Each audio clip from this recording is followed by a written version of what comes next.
क्या होगा अगर पूरी दुनिया को एक रियल एस्टेट प्रोजेक्ट की तरह देखा जाए? सोचिए, जहां देशों को खरीदा या बेचा जा सकता हो और पर्यावरण के नियम वो बस एक बिजनेस डील हो। आज हम इसी अनोखे नजरिए को समझेंगे, जहां दुबई का एक लग्जरी आइलैंड, पर्यावरण और दुनिया की राजनीति सब एक ही कहानी का हिस्सा बन जाते। मतलब सच में अगर दुनिया का एक टुकड़ा खरीदा जा सके तो? नहीं, ये कोई मजाक नहीं है। ये है दुबई का द वर्ल्ड आइलैंड्स प्रोजेक्ट। रेत से बनी पूरी दुनिया का एक नक्शा, शायद अब तक का सबसे एम्बिशियस, सबसे बड़ा रियल एस्टेट सपना। पर ये सिर्फ रेत और कंक्रीट का खेल नहीं है। नहीं, बिल्कुल नहीं। इसके पीछे जो सोच है ना, वो हमें ये समझने में मदद करती है कि कुछ लोग दुनिया की बड़ी बड़ी मुश्किलों को बस एक बिजनेस डील की तरह देखते हैं, सिर्फ फायदा और नुकसान। तो चलिए कहानी शुरू से शुरू करते हैं। बात है साल 2003 की, जब इस कह सकते हैं महा प्रोजेक्ट का ऐलान पूरी दुनिया के सामने हुआ। प्लान तो एकदम किसी हॉलीवुड मूवी जैसा था।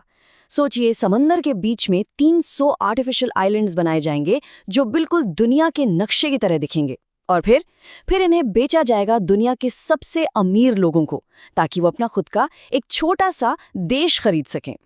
चलिए, ये तो हुई रियल एस्टेट की बात। अब जरा सोचिए, जब यही खरीदने बेचने, प्रॉफिट लॉस वाली सोच हमारे प्लैनेट, हमारी पृथ्वी के पर्यावरण पर लागू की जाए, तो क्या होता है?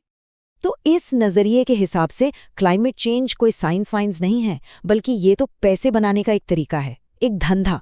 कुछ लोग तो इसे सीधे सीधे धोखा तक कहते हैं। और हैरानी की बात यह है कि ये सोच सिर्फ कुछ लोगों तक ही सीमित नहीं थी। कई बड़े अधिकारी भी थे जो इसे साइंस की बहस से निकालकर एक इकोनॉमिक डिबेट, मतलब पैसे की बहस बनाना चाहते थे। वो कहते थे कि अरे साइंटिस्ट लोग खुद ही श्योर नहीं है इस पर। और हाँ, ये सारी बातें और बयान हवा में नहीं है।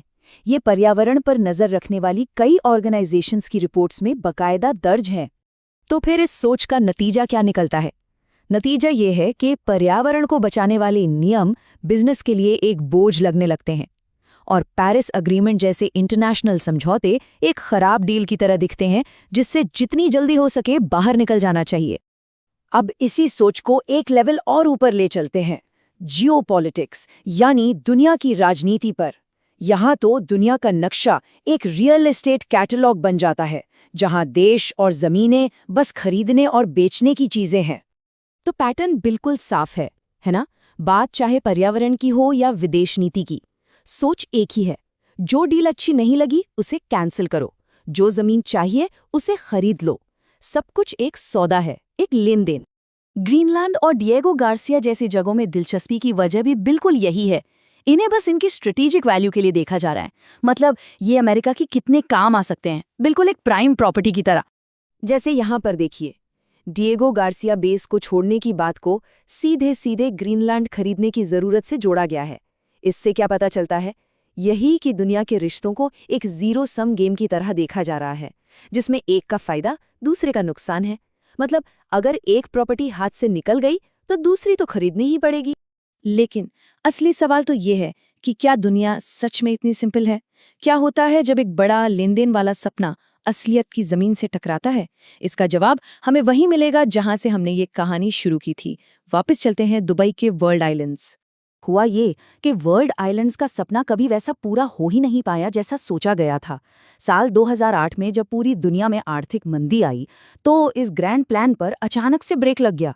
पैसा रुक गया और काम भी ठप हो गया। अरबों डॉलर पानी में बह चुके थे। लेकिन नतीजा क्या निकला?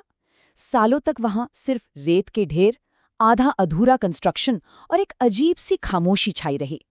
वो जो एक बड़ा एम्बिशियस सपना था, वो एक रेतीले भूतिया शहर में तब्दील हो गया था। तो आखिर में ये हमें एक बहुत बड़े सवाल पर लाके खड़ा कर देता है।